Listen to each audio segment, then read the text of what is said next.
Hey friends, Pastor Mark here, sharing our devotional for today. As you know, we're doing our daily readings. Today's Judges 13, or also known as Story 96 in our daily reading Bible.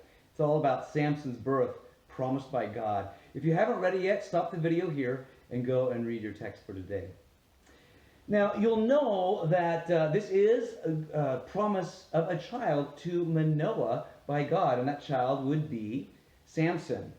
Now, of course, Manoah and his wife dedicated this gift back to God. This is all about dedicating their child to the Lord, which is such a great reminder for us that we should be blessing the giver of the gift ourselves.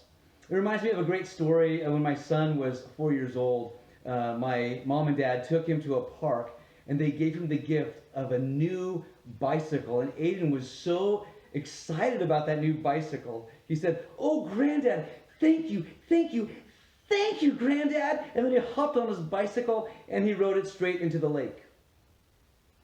But what that story reminds me of is how grateful and thankful we should be for all the gifts that God has given us. And in that, even dedicate those gifts back over to our Lord. So the challenge I find in this story today is when we ask ourselves, what are we looking for? What are we asking God for? Remember that our longing first and foremost is to the giver of all good gifts, not the gifts themselves. Our great longing should be for God himself. And those gifts are a blessing for us that we can return back to him. And so as we think of this story, we ask if we can dedicate all the gifts given back to God. How could we do that?